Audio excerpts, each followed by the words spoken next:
नमस्कार दोस्तों। आज हम बात करेंगे देश की अदालतों के दो वास्तविक घटनाओं के बारे में।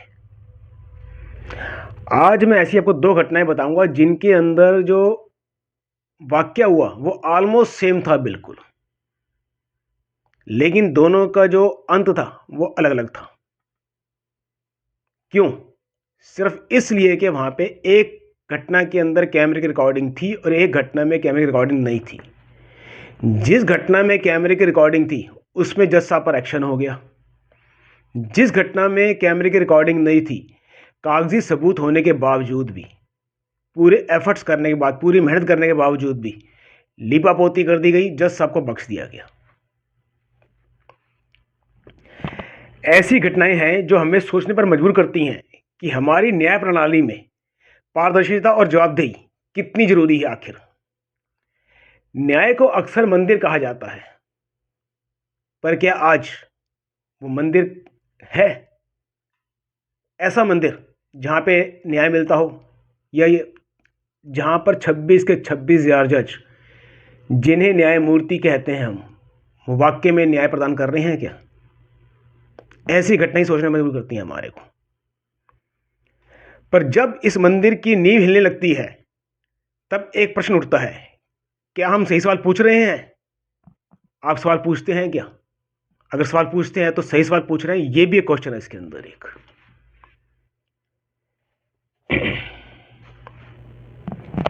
पहली कहानी, एक जज ने सुप्रीम कोर्ट द्वारा पूछने पर कहा कि मुझे तो आपका कोई सुप्रीम कोर्ट का ऑर्डर कोई मिला ही नहीं, लेकिन कोर्ट रूम में कैमरा चल रहा था। इस बात को जज साहब भूल चुके थे और कैमरे ने दिखाया कि उन्हें ऑर्डर बताया गया था।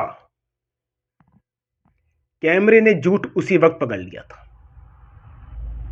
और दूसरी कहानी का जो सार है, एक कोर्ट में जज ने कहा मुझे हाई कोर्ट का ऑर्डर नहीं मिला, पर यहां पर जब सीसीटीवी कैमरे की रिकॉर्डिंग मांगी गई तो साफ साफ मना कर दिया गया, क्योंकि ये वकील नहीं थे और जो सुप्रीम कोर्ट वाली के अंदर वकील थे। लेकिन दूसरे डॉक्यूमेंट्री एविडेंस थे हमारे पास, सबूत थे जो चीख चीख कर कह रहे थे बिल्कुल कि जज ने झूठ बोला है, पर लेकिन फिर भी कोई एक्शन नहीं लिया गया। नमस्कार दोस्तों, मैं हूं गुलशन पहुजा, दिल्ली से, फाइट फॉर जुडिशियल रिफॉर्म से। आज हम बात करेंगे न्यायिक पारदर्शिता, जवाबदेही, और एक सीधा सा प्रश्न होगा उनके ऊपर, बस एक, उस प्रश्न का जवाब आपको कमेंट्स में देना होगा कि क्या हमारी डेमोक्रेसी एक ऐसी न्यायपालिका अफोर्ड कर सकती है जहां सच्ची बातों को रिकॉर्ड करने का अलाउड नहीं है, जहां पर झूठ का पर्दाफाश करने की बातें की जाती, जहां सत्यमेव जयते कहा जाता है कि यहां पर सत्यमेव जयते होता है, पर उस सत्यमेव जयते को रिकॉर्ड करने की मंजूरी नहीं है हमारे पास। कोर्ट को सच ढूंढने की जगह कहा जाता है, पर क्या वाकई में वो सच ढूंढ रहा है? अब बात करते हैं पूरी पहली घटना के विस्तार से, जिसमें कहा था कि जज ने झूठ बोला था लेकिन कैमरे ने रिकॉर्ड कर लिया था। यह मामला है एनक्लैड का, national company law appellate tribunal का। यह वो जगह है जहां पर कंपनियों के मामले सुलझाए जाते हैं। कंपनियां मतलब बड़ी बड़ी कंपनी हो सकती, छोटी कंपनी हो सकती हैं, जहां पर लाखों करोड़ों अरबों रुपए के मामले होते हैं, जमीन जायदाद के मामले होते हैं बड़े बड़े।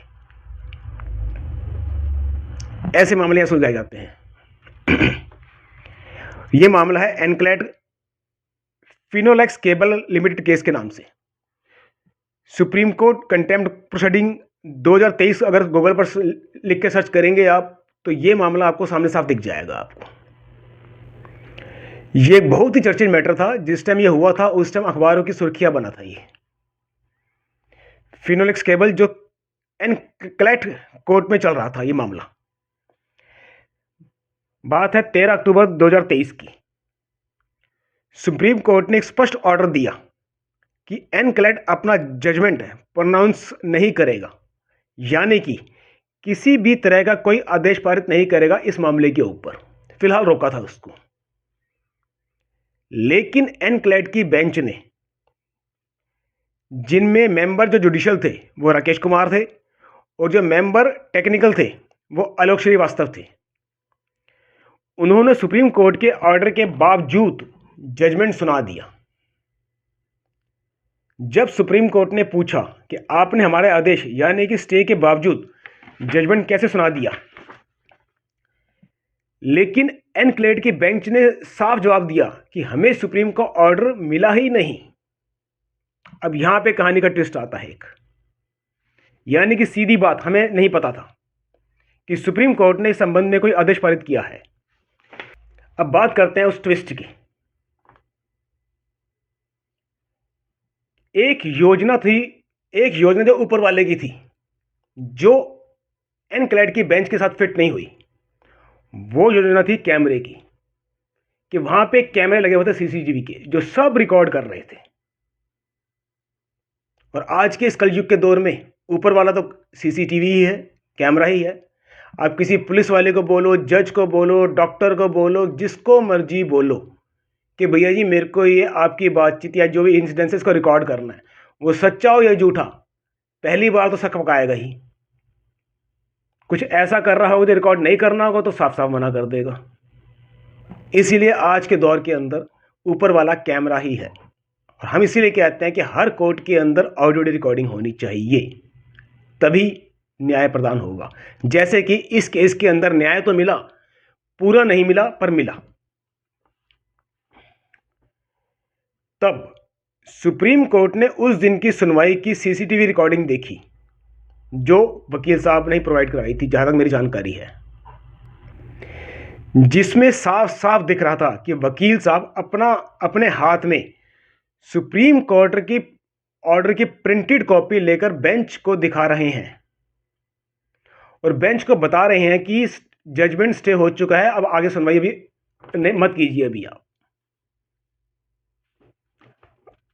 अब यहां तो सीसीटीवी कैमरे की रिकॉर्डिंग का सबूत था, शायद इसीलिए इस रिकॉर्डिंग को देखने के बाद सुप्रीम कोर्ट ने तुरंत कहा, और शायद मेरे हिसाब से जोर से कहा होगा, इतनी जोर से कहा होगा कि शायद पूरा कोर्ट रूम हिल गया होगा। कंटेम्प्ट, यानी कि न्यायालय की अवमानना है ये, उनकी अवमानना है ये। This is contempt, this conduct is unbecoming of a judicial tribunal. यह अवमानना है, यह आचरण न्यायिक न्यायाधिकरण के लिए अशोभनीय है। ऐसे अशोभनीय कार्य ऑलमोस्ट रोज ही कहीं ना कहीं हो रहा होता है, किसी न किसी कोर्ट में हो रहा होता है, जब ऊपर के आदेश की पालना नहीं की जाती, चाहे वो तारीख पर तारीख दे के अवमानना कर रहे हो। है तो अवमानना ना, कि जब एक बार नियम कायदे कानून बन गया, ऊपर के कोर्ट ने बोल दिया कि आपको 3 तारीख से ज़्यादा नहीं देनी और तारीख पर तारीख नहीं देनी, पर आप फिर भी तारीख पर तारीख दे रहे हैं, तो है तो अवमानना ही। अब बात है इस सब का परिणाम क्या हुआ। कह सकते हैं कि न्याय के लिए सुखद हुआ, पर मेरी नज़र में ये पूरा सुखद नहीं हुआ। मेंबर टेक्निकल जो आलोक श्रीवास्तव जी थे, उन्होंने बिना शर्त माफ़ी मांगी, जैसे कि बिना शर्त माफ़ी मांग के एहसान किया जाता है। और मेंबर जो जुडिशियल के थे, राकेश कुमार जी ने अपने पद से ही इस्तीफा दे दिया, और उन्होंने जो जजमेंट दिया था सुप्रीम कोर्ट के ऑर्डर को इग्नोर करके, उसको भी रद्द कर दिया गया, क्रैश कर दिया गया उसको। लेकिन साथ में आप सोचिए ना, अगर यहां पे कैमरा ना होता तो वो वकील साहब इस बात को कैसे साबित कर सकते होते हैं कि मैंने ये जजमेंट, सुप्रीम कोर्ट का जजमेंट बेंच को दिखाया था, पर बेंच ने इस पे ध्यान नहीं दिया। किस तरीके से वो इसको साबित कर सकते थे, मेरे को इसी सिर्फ कमेंट बॉक्स में इतना लिख दीजिए बस आप। तो कैमरा कितनी बड़ी ताकत है आज की डेट के अंदर, लेकिन आप लोग इस बात को नहीं समझ रहे। कैमरा रिकॉर्डिंग ने किसी व्यक्ति या सिस्टम को नहीं, इस दिन न्याय की गरिमा को बचाया, विश्वास को बचाया, लोकतंत्र की नींव को बचाया। इस घटना का सार है कि रिकॉर्डिंग सच को छुपने नहीं देती, लेकिन दुखद इस दृष्टि से है कि क्यों नहीं दोनों अधिकारियों पर दंडात्मक कार्रवाई करते हुए उन्हें सख्त सजा सुनाई गई। जब तक ऐसे कृत्यों के ऊपर सख्त सजा नहीं सुनाई जाएगी तब तक अगली आने वाली जनरेशन का या और जजेस होंगे वो कैसे अपने को सुधारेंगे। जब तक टर्मिनेट होते हैं, जब तक ये सस्पेंड होते हैं, जब तक ये इस्तीफा देते हैं, तब तक तो ये इतना लाखों करोड़ रुपया शायद अंदर कर लेते होंगे कि इन्हें इस पद की जरूरत नहीं पड़ती होगी। न्याय के नाम पर पक्षपात पर फिर भी कोई सजा नहीं। तो उन्होंने न्याय के नाम पर पक्षपात किया पर कोई सजा नहीं। तो इससे क्या उदाहरण जाता है। अब बात करते हैं दूसरी घटना की। ऐसा ही कुछ वाकया हुआ पर जब साबित करने के लिए कैमरा रिकॉर्डिंग मांगी गई तो मना कर दिया गया। क्यों मना कर दिया गया? क्या इसलिए कि यह मामला आपके और मेरे जैसे किसी आम व्यक्ति का था, किसी बड़ी सेलिब्रिटी या बड़ी कंपनी का नहीं था, किसी धाकड़ अच्छे वकील इसमें अपॉइंटेड नहीं थे जो सीसीटीवी अरेंज कर सकते होते। इसीलिए शायद मना कर दिया गया हमारे को और आपको मना कर दिया जाता है। यह मामला है जी फैमिली कोर्ट फरीदाबाद और Punjab and Haryana High court. मामले का जो केस का जो नंबर है वह CR 779/2024। कैमरा रिकॉर्डिंग ना होने के बावजूद भी इसमें सबूत थे, डॉक्यूमेंट्री एविडेंस थे बकायदा इसके अंदर जो रिकॉर्ड पर मौजूद थे। लेकिन फिर भी क्या हुआ अंत में इसके बारे में बताता हूं आपको मैं भी। 2024 में एक केस जिसका number CR 779/2024 Punjab and Haryana high court में फाइल हुआ, जिसका प्रार्थी एक पति, फैमिली कोर्ट है तो पति ही होगा, और पतियों को फैमिली कोर्ट में कैसा ट्रीट किया जाता है, उनके साथ कितना न्याय होता है, ये जग जाहिर है, इसमें बताने की कोई जरूरत ही नहीं है क्योंकि वो पुरुष है, विक्टिम कार्ड खेलना नहीं जानता, आंखों में आंसू लेकर नहीं आता। एक पति ने हाई कोर्ट को बताया कि फरीदाबाद फैमिली कोर्ट में बहुत गंभीर समस्याएं हो रही हैं। उसके मौखिक और लिखित सबमिशन रिकॉर्ड पर नहीं लिए जा रहे। जो भी कोर्ट के अंदर संवाद होता है, सुनवाई बहस होती है, वो लिखित में, वो कहीं भी रिकॉर्ड में नहीं लिए जा रहे। और तो और लिखित में दे रहा है, सबमिशन दे रहा है, लिख के दे रहा है, वो भी रिकॉर्ड में नहीं लिए जा रहे। ऑर्डर शीट में वो लिख दिया जाता है जो कोर्ट के अंदर हुआ ही नहीं होता। बहुतों का एक्सपीरियंस ऐसा है इसके ऊपर। जो ओपन कोर्ट में हुआ वो रिकॉर्ड में नहीं आता। ऑर्डर बैक डेट के में पास किए जाते हैं। जैसे कि मान लीजिए कि आज 10 तारीख है, ऑर्डर हो जाएगा पीछे 5 तारीख का या 1 तारीख का। इस तरह के ऑर्डर पास किए जाते हैं। और जब उन्होंने सीसीटीवी की फुटेज मांगी तो साफ साफ मना कर दिया गया। क्यों? मैंने बताया ना आपको कि बड़ी कंपनी का मामला नहीं है, इसके अंदर धाकड़ वकील नहीं है इसके अंदर, तो सीसीटीवी फुटेज आपको नहीं मिलेगी। आप क्या हो? आम जनता, मतलब कीड़े मकोड़े मच्छर आदि, जिनकी कोई वैल्यू नहीं है। आम भाषा में बोला जाए तो कोई औकात नहीं है हमारी। 2021 का एक आवेदन 3 साल से लंबित था। हाई कोर्ट ने रिकॉर्ड देखा और 8/2/2024 को साफ साफ ऑर्डर दिया कि फैमिली कोर्ट पहले 2021 का एप्लीकेशन डिसाइड करो, फिर क्रॉस एग्जामिनेशन यानी कि जिरह शुरुआत करना उसके बाद फिर। लेकिन फैमिली कोर्ट ने क्या किया? फैमिली कोर्ट ने तो नेचुरली हाई कोर्ट का ऑर्डर था, फैमिली कोर्ट को मानना चाहिए। आप भी सोच रहे होंगे कि उसने ऑर्डर माना होगा। फैमिली कोर्ट ने 2021 वाले आवेदन को डिसाइड किए बिना ही प्रार्थी का क्रॉस एग्जामिनेशन का अधिकार ही बंद कर दिया। और जिस ऑर्डर पर साइन 12/2/2024 को हुआ था उस पर डेट लिख दी 9 फरवरी 2024,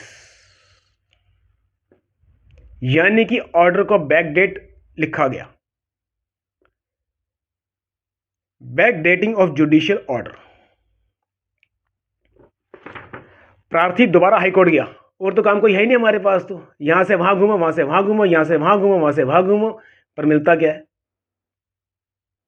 एक है ना कपिल शर्मा का बाबा जी का ठुल्लू, यहाँ पे कहना वो सही रहेगा हमारे लिए। मिलता क्या है? बाबा जी का ठुल्लू।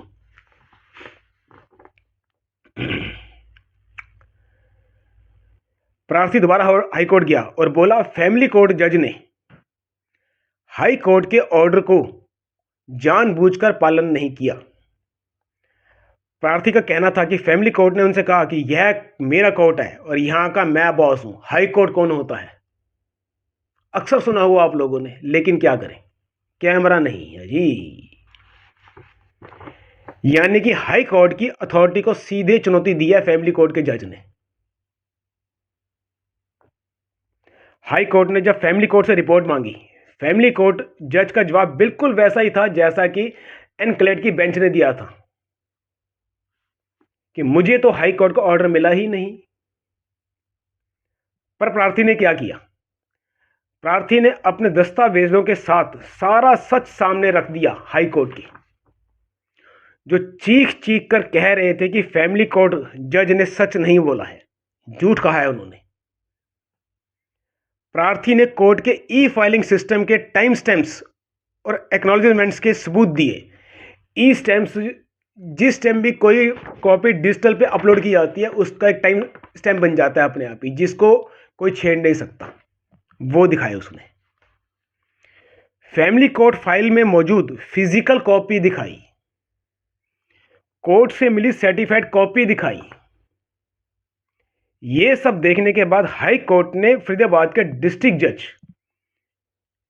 से जांच करने का आदेश दिया, इंक्वायरी। जांच रिपोर्ट ने, डिस्ट्रिक्ट जज की जांच रिपोर्ट ने साफ कर दिया कि हाई कोर्ट का ऑर्डर फैमिली कोर्ट को उसी दिन मिल गया था। प्रार्थी की फाइलिंग्स कोर्ट रिकॉर्ड में मौजूद थी। प्रार्थी ने जो सर्टिफाइड कॉपी दी थी वो सच्ची थी। यानी फैमिली कोर्ट ने हाई कोर्ट के ऑर्डर का जानबूझकर उल्लंघन किया और जज साहिबा का झूठ पकड़ा गया था। सभी सबूत साफ थे, डिजिटल भी और कागजी भी। इस दरमियान प्रार्थी ने सीसीटीवी फुटेज भी मांगी थी बीच में, लेकिन वो उसे साफ साफ देने से मना कर दी गई। यहां एक सवाल उठता है, जब सबूत कोर्ट के अपने ही फाइलों में मौजूद थे तो रिकॉर्डिंग देने से संकोच क्यों? अब यहां संवैधानिक कोर्ट का क्या कर्तव्य था? फैमिली कोर्ट जज के दुर्व्यवहार यानी कि मिसकंडक्ट, कदाचार को नोट करता, पर हाई कोर्ट ने ऐसा नहीं किया। निर्देशों को लागू, इन्फोर्स करता, जवाबदेही की बात करता, जवाबदेही तय करता। सुप्रीम कोर्ट की भांति फैमिली कोर्ट के जज के विरुद्ध जोर से कहता, कंटेम्प्ट, अवमानना, इसको शुरू करता। लेकिन ऐसा कुछ नहीं हुआ। कैमरे की रिकॉर्डिंग मांगने पर नहीं दी गई, पर फिर भी डिस्ट्रिक्ट जज की रिपोर्ट के बाद प्रार्थी की उम्मीद बनी कि उसके साथ न्याय तो होगा, क्योंकि न्याय डिस्ट्रिक्ट जज की जो रिपोर्ट थी वो प्रार्थी के पक्ष में थी। लेकिन क्या किया गया? जी हां, वह हुआ जिसके लिए हमारे देश की अदालतें मशहूर हैं। कोई कार्रवाई नहीं की गई। इसको भाई भतीजावाद कहेंगे या क्या कहेंगे इसको आप? हाई कोर्ट ने ऑर्डर पास किया कि जिस तारीख 22/8/2024 पर वो ऑनलाइन 5 दिन बाद 27/8/2024 को पब्लिश हुआ था, और उस ऑर्डर में क्या लिखा गया यह जानकर आप भौचक्के रह जाएंगे। ऑर्डर कहता है, ऐसी लाइन आपने आज तक कहीं किसी भी ऑर्डर के अंदर नहीं पढ़ी होगी। ये मैं डेड श्योर कहता हूं और लिख के दे रहा हूं आपको कि मैंने आज तक ऐसा नहीं सुना किसी के कि किसी भी हाई कोर्ट ने जज ने ऐसा लाइन लिखी हो। उसने लिखा कि हमारा जुडिशियल डिपार्टमेंट एक डिसिप्लिन डिपार्टमेंट है, इसीलिए किसी आरोप पर कार्रवाई नहीं होगी। अगर डिसिप्लिन डिपार्टमेंट है तो सुप्रीम कोर्ट कैसे कहती है बार बार कि निचली अदालतों ऊपरी अदालतों के आदेश को नहीं मानती, इग्नोर करती है उसको बार बार? क्यों बार बार अपीलें वहां पे जाती हैं ऐसी कि जिला अदालत ने उच्च न्यायालय या उच्चतम न्यायालय के आदेश की पालना नहीं करी? वो अपीलें बार बार क्यों जाती हैं? क्या वो डिसिप्लिन है? वो इनडिसिप्लिन है वो। लेकिन ये लाइन कितनी अच्छी है ना, डिसिप्लिन डिपार्टमेंट है जी वो। इसको एक शब्द में कहते हैं खुद मियां मिट्ठू बनना। इस तरह की, चलिए आगे बोलते हैं। कार्रवाई तो दूर, कई आरोपों का तो ऑर्डर शीट में जिक्र भी नहीं किया गया। जो आरोप प्रार्थी ने लगाए थे उनका जिक्र भी नहीं किया गया। डिसिप्लिन डिपार्टमेंट बोलकर सभी आरोप खत्म कर दिए गए। मैं इसे तानाशाही बोले क्या बोलूं? हिटलर ही तो बोलेगा कि मेरे साथ जो है वो सारे डिसिप्लिन है। हिटलर और क्या बोलेगा? जो उसकी बातें माने, जो उसको ओबेडेंट कर रहे हैं, वो दुनिया के साथ जो मर्जी करें, उससे कोई मतलब नहीं है। लेकिन जो हिटलर का बात करता है, जो उसकी हाँ में हाँ मिलाता है, वो तो डिसिप्लिन ही हुआ ना। ये डिसिप्लिन है इसके अंदर। सारे सबूत दरकिनार कर दिए गए। क्या डिपार्टमेंट को डिसिप्लिन कह देने से सब सबूत रद्द किए जा सकते हैं? और जहां रद्द किए जा सके वहां कैसा डिसिप्लिन? ऊपर से प्रार्थी पर ही उंगली उठा दी गई कि उसने ई फाइलिंग करके कोर्ट को बाईपास किया है। कैसे बाईपास किया है यह कहीं नहीं लिखा। ई फाइलिंग के सभी नियम फॉलो किए गए और फिजिकल कॉपी भी दी गई। उसी फिजिकल कॉपी की सर्टिफाइड कॉपी भी ली गई। तो फिर बाईपास कैसे हो गया? ई फाइलिंग 11 बजे तक कर दी गई थी, उसके प्रूफ भी दिए गए। 11 बजे के बाद उस कोर्ट की सुनवाई हुई थी, जिसने कहा था कि उच्च न्यायालय का आदेश उनको नहीं प्राप्त हुआ। लेकिन वो ऑर्डर शीट में लिखे ही नहीं गए। क्यों नहीं लिखे गए ये आप सोचिए। चलिए अगर मान लेते हैं कि बाईपास किया गया, तो आपने क्या कदम उठाए कि उस बाईपास को रोकने के लिए कि दोबारा से बाईपास ना किया जा सके? कुछ नहीं लिखा, क्योंकि बाईपास करने का कोई अधिकार था ही नहीं। अगर बाईपास किया गया था तो कोर्ट फाइल में प्रार्थी द्वारा दी गई फिजिकल कॉपी कैसी थी? डिजिटल टाइम स्टैम्प कैसे मैच होते हैं? वो कैसे मैच हो गए फिर वो? और सबसे बड़ी बात, डिजिटल जज की जांच रिपोर्ट प्रार्थी को सही बताती है। और सबसे बड़ा सवाल कि सीसीटीवी रिकॉर्डिंग क्यों मना कर दी गई? सच तो रिकॉर्ड पर था। हाई कोर्ट का ऑर्डर का उल्लंघन हुआ, ऑर्डर बैकडेट में पास किया गया, डिजिटल और पेपर दोनों सबूत मौजूद थे। आप स्वयं विचार कीजिए, अगर यहां कैमरा होता, जिस तरह के एनक्लेड की बेंच के ऊपर कैमरा था, तो पकड़े गए। तो क्या होता? सच उस कैमरे में रिकॉर्ड होता। जवाबदेही तय करनी पड़ती ही Punjab and Haryana High Court को। पारदर्शिता आती आती, लेकिन बिना कैमरा के अपना खुद का बनाया लेबल कि जुडिशरी डिपार्टमेंट डिसिप्लिन डिपार्टमेंट है, सच से भी ज्यादा पावरफुल बन गया ये तो। क्लियर डॉक्यूमेंट्री, साफ साफ के जो डॉक्यूमेंट्री एविडेंस थे उन पर भारी पड़ गया। आप खुद सोचिए, जब कोर्ट ही सच से घबराए, वीडियो सबूत से कोर्ट को डर लग जाए, आपको मुझे इस समाज के हर उस व्यक्ति को जो कोर्ट में सच सामने लाकर न्याय की उम्मीद की एक आखिरी किरण लिए कोर्ट आता है, और इस लोकतंत्र को जिसके पैसों से ये कोर्ट खड़े किए गए हैं, तो क्या हमें ऐसे कोर्ट्स चाहिए?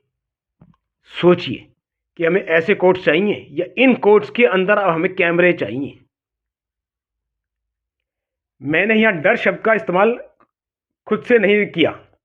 पंजाब और हरियाणा हाई कोर्ट ने इसी प्रार्थी को एक दूसरे ऑर्डर में लिखकर कहा कि रिकॉर्डिंग की मांग करके कोर्ट को करना चाहते हो, यानी कि डराना चाहते हो, आतंकित करना चाहते हो आप।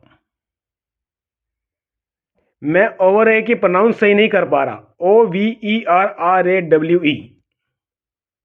मैं इंग्लिश की प्रोनाउंसिएशन सही सही कर नहीं पाता, और मेरे खुद के कंटेंट मैटर में जैसे साहब कहते हैं कि मेरे को इंग्लिश बहुत अच्छी आती है, अंदर से हंसता हूं, कहता हूं अच्छा हुआ नहीं आती, आती होती तो ये बात नहीं होती आपसे।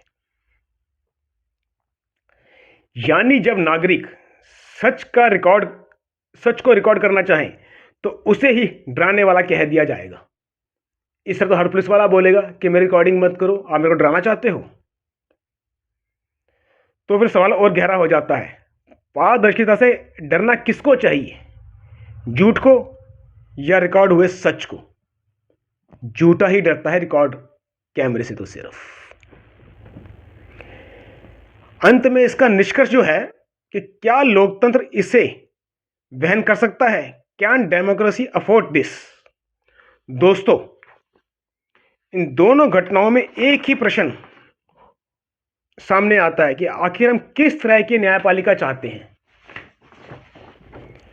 एक ऐसी न्यायपालिका जहां कैमरा झूठ को तुरंत पकड़ लेता है, चाहे वो झूठ कोई बोले। जज, वकील, अर्दली, रीडर, नायब कोर्ट, वादी, प्रतिवादी, दोनों पक्ष में से कोई और वकील, वट एवर, कोई भी जो उस झूठ को, ऐसा कोर्ट जहां पे कैमरा लगा और उस झूठ को पकड़ ले। या ऐसी जहां कैमरा से संकोच हो, जहां सब कुछ खुला खेल फरूखाबादी हो, कुछ भी करो, कोई डर नहीं, कोई चिंता नहीं। एनक्लेट केस ने दिखाया कि रिकॉर्डिंग है तो जवाबदेही भी है। क्या हम आम नागरिक पर दूसरे केस में रिकॉर्डिंग ना हो तो सच को कैसे दबा दिया जाता है? अगर यहां रिकॉर्डिंग होती तो सच दब सकता था ये? आप ही बताइए कमेंट बॉक्स में इसको लिखकर। क्या हम आम नागरिक एक ऐसी न्याय व्यवस्था अफोर्ड कर सकते हैं जहां पारदर्शिता को ही खतरा माना जाए? कृपया कमेंट्स में इसे बताइएगा। वीडियो को लाइक शेयर अधिक से अधिक कीजिएगा। क्या हर कोर्ट में ऑडियो रिकॉर्डिंग अनिवार्य होनी चाहिए? क्या न्याय बिना सच और पारदर्शिता के संभव है? ऑर्डर लिखना एक प्रक्रिया है, पर न्याय करना एक जिम्मेदारी। और जिम्मेदारी किताबें पढ़ के नहीं आती, कभी भी वो अंदर से आती, दिल से आती है कि मेरे को न्याय करना है, मेरे को न्याय करना है। ये एहसास होता है न्याय करने का। न्याय सिर्फ दिखना ही नहीं, न्याय सिर्फ दिया ही नहीं जाता, दिखना भी जरूरी होता है। और कैमरा वही दिखाता है जो असली सच होता है। अंत में कोर्ट फाइल हुई झूठ से भारी, मुझे चाहिए सच की बारी। कोर्ट कर ले चाहे अब जितनी भी तैयारी, जनता नहीं मानेगी अब तुम्हारी। क्योंकि अब है सच की बारी, सच की बारी। और सच की बारी आएगी कोर्ट के अंदर video recording of court proceeding से। डिमांड कीजिए कोर्ट के अंदर वीडियो रिकॉर्डिंग। अगर आप चाहते हैं कि आपके पैसे बचे, अगर आप चाहते हैं कि आपका परिवार बचे, अगर आप चाहते हैं कि आपकी ज़िंदगी अच्छी और सुकून से बीते, अगर आप चाहते हैं कि आपको कोर्ट के अंदर तारीख पे तारीख के चक्कर ना लगाने पड़े, अगर आप सच्चे हैं तो डिमांड कीजिए कोर्ट्स के अंदर audio video recording of court proceedings की। जय हिंद, जय भारत, वंदे मातरम।